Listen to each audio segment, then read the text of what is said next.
प्रिय अतिथि शिक्षक भाइयों नमस्कार। स्टूडेंट एकेडमी अड्डा में आपका बहुत बहुत स्वागत है।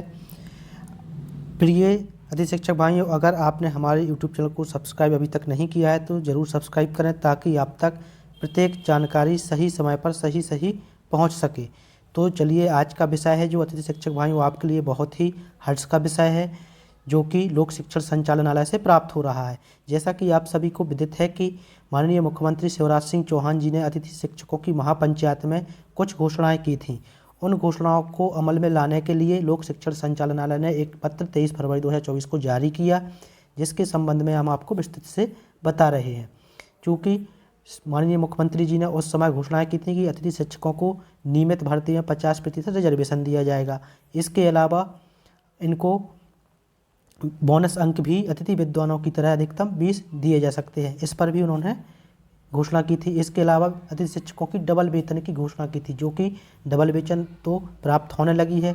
ट्राइबल डिपार्टमेंट के अतिथि शिक्षकों को वर्ग 3 वालों को 10, 2 वालों को 14 और 1 वालों को 18,000 प्राप्त हो रही है। कई ब्लॉकों में प्राप्त हो रही है, इसलिए यह आदेश तो लागू हो चुका है।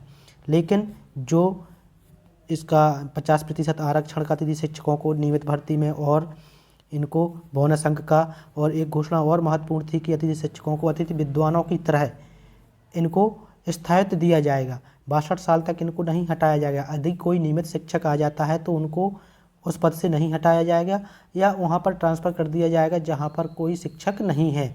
जैसा कि अभी फरवरी महीने के 1-2 सप्ताहों में ऐसे आदेश देखने को मिले हैं कुछ ब्लॉकों में कि जहां कोई नियमित शिक्षक आ गया उच्च प्रभार से या ट्रांसफ़र होकर, तो अतिथि शिक्षकों को उस जगह ट्रांसफ़र कर दिया गया, भेज दिया गया जहां पर पद रिक्त है। तो इन सभी समस्याओं का निराकरण के लिए एक कार्यशाला का आयोजन डीपीआई में किया जा रहा है, जो कि 27 फरवरी और 28 फरवरी को किया जाएगा। तो उस कार्यशाला में इन प्राचार्यों श्री विनोद कुमार राजौरिया, श्री महेश शर्मा और डाइट से व्याख्याता श्री राकेश अग्रवाल जी को आमंत्रित किया गया है, ताकि यह अपने सुझाव दिए सकें कि अतिथि शिक्षकों की इन समस्याओं का निराकरण किस प्रकार से किया जा सके और इन मुख्यमंत्री जी की घोषणाओं को किस प्रकार से अमल में लाया जा सके।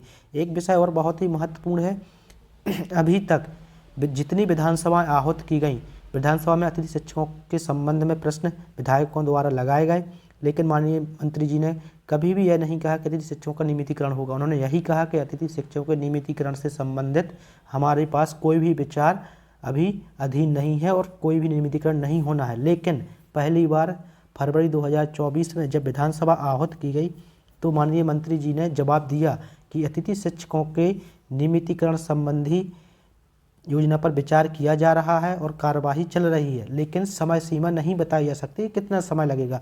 उसी के परिप्रेक्ष्य में यह बात बहुत महत्वपूर्ण है, पहली बार शिक्षा मंत्री जी ने यह जवाब दिया है कि अतिथि शिक्षकों का नियमितीकरण संबंधी कार्यवाही चल रही है। ये विधानसभा में कहा, तो जब पहली बार कहा है और तुरंत ही डाइट से यह आदेश जारी हो गया, तो यह बहुत ही बड़ी खुशखबरी अतिथि शिक्षक भाइयों आपके लिए। हो सकता है आपका स्थायित्वकरण किया जा सके, नियमित भर्ती में 50% रिजर्वेशन मिल सकेगा और अधिकतम 20 बोनस अंक भी दिए जा सकते हैं, या गुरुजी की तरह विभागीय परीक्षा भी ली जा सकती है।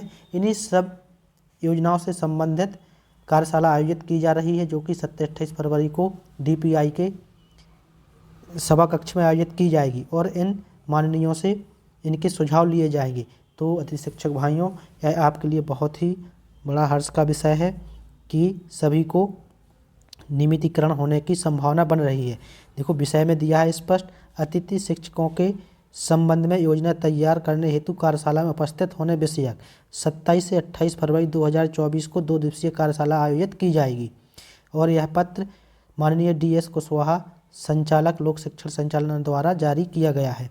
तो प्रिय अतिथि शिक्षक भाइयों, आपके लिए यह बहुत ही महत्वपूर्ण खबर थी। आप सभी का बहुत बहुत धन्यवाद। जय हिंद।